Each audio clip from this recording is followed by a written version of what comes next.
Hai,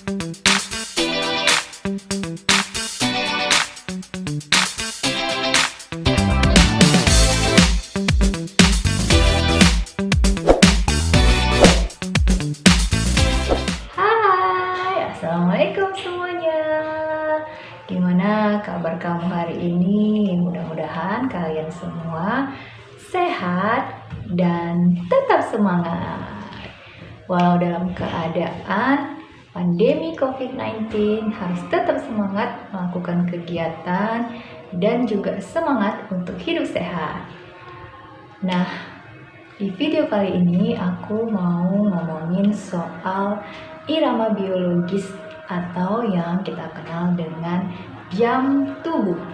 Jadi, tubuh kita ini punya jam juga.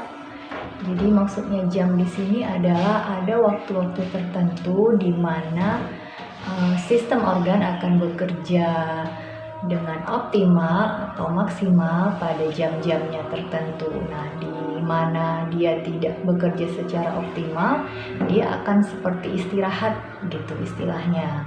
Nah, untuk lebih tahu tentang irama biologis atau jam tubuh, kalian lihat video ini sampai selesai. Jangan lupa sebelum itu kalian subscribe dulu YouTube channel aku, like video ini, dan kalian share ke media sosial yang kalian punya kalau kalian anggap video ini bermanfaat. Jangan lupa aktifkan tombol notifikasinya. Dilansir dari website On Health, setiap jaringan atau organ tubuh kita itu akan bekerja atau dia akan beroperasi sesuai dengan irama biologis yang kita kenal juga dengan jam tubuh.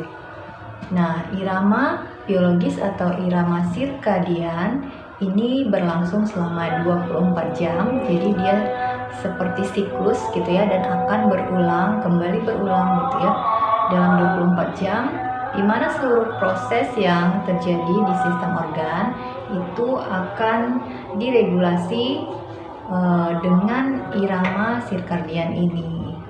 Nah, mengapa demikian?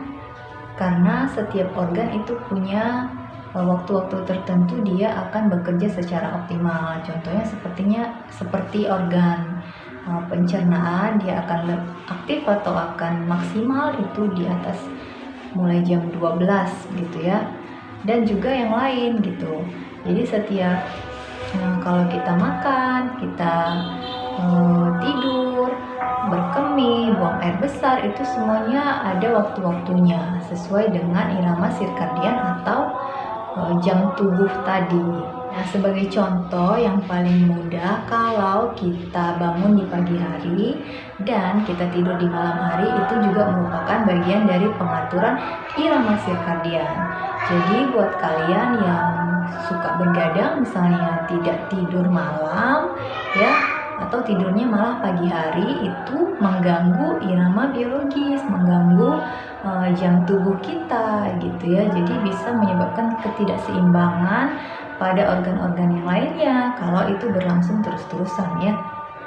Nah, kenapa kita malam hari itu merasa mengantuk? Jadi ada suatu zat yang disebut melatonin. Melatonin itu produksinya itu paling tinggi pada malam hari, pada saat matahari sudah menghilang. Makanya kita mulai merasa mengantuk pada jam-jam yang tidak ada lagi cahaya matahari.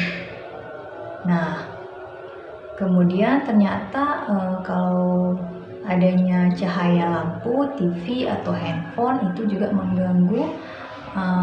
mengganggu pola tidur ya. Jadi dia mengganggu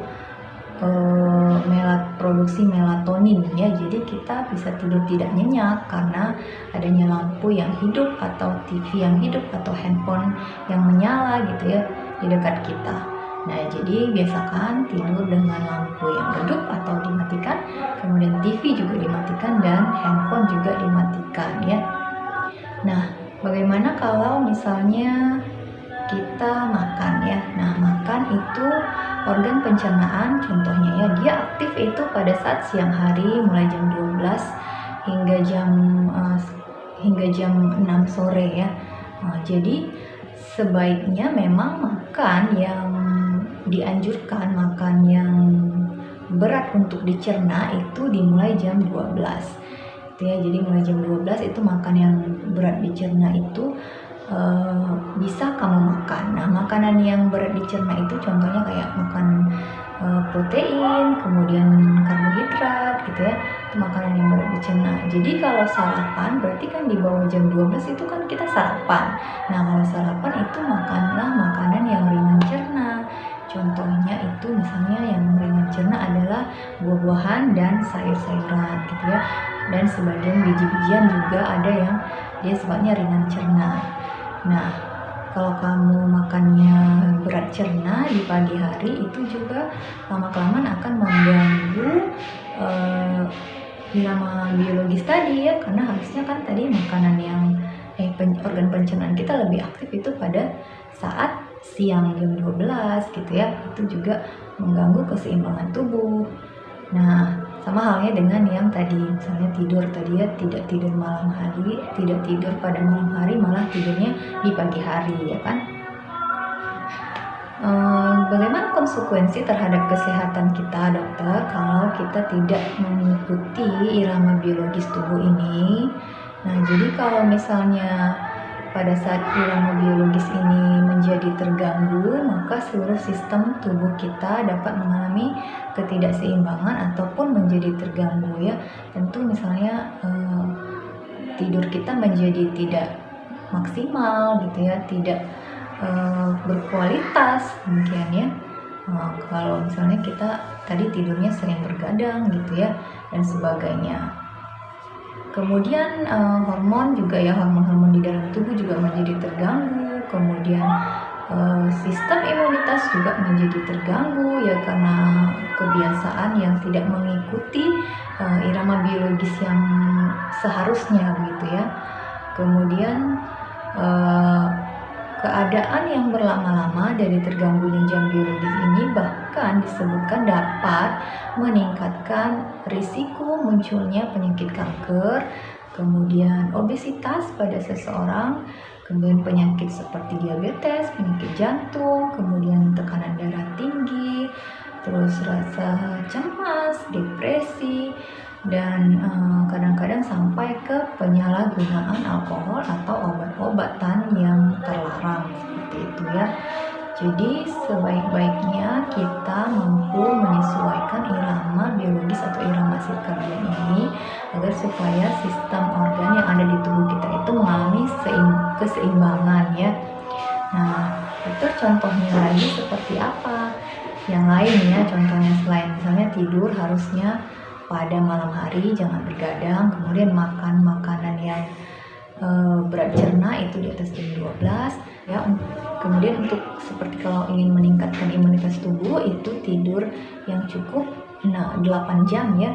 Kemudian bangun di pagi hari jam subuh ya, jam 5, jam 6 itu adalah fase pembuangan ya, fase pembuangan baik dari pembuangan air besar atau pembuangan air kecil ya. Oleh karena itu dianjurkan pada pagi hari itu supaya irama jam biologisnya berlangsung dengan baik, maka kamu dianjurkan untuk minum air putih ya. Pada saat bangun hari minum segelas air putih, jadi akan lancar pembuangan buang air kecil dan juga buang air besar. Yang lain misalnya untuk mengikuti irama sirkadian tubuh, kamu dianjurkan untuk tidur siang sekitar 20-30 menit, karena tidur siang dapat membantu kamu untuk meningkatkan kemampuan untuk belajar, kemudian ke sistem imunitas juga lebih membaik gitu ya.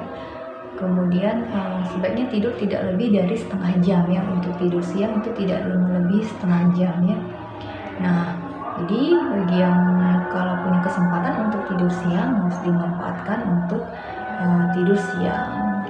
Nah, semoga kamu semua menjadi lebih paham bahwa kita itu harus bisa mengikuti irama biologis tubuh kita. Jadi sebaik mungkin jangan bergadang, kan, tidur siang yang cukup 20-30 menit, dan juga bangun di pagi hari dan minum segelas air putih agar pembuangan lebih lancar. Mudah-mudahan video ini bisa bermanfaat untuk kamu. Jangan lupa like, subscribe, komen di bawah kalau ada yang ingin kamu tanyakan. Dan aku sudahi dulu video ini. Assalamualaikum warahmatullahi wabarakatuh.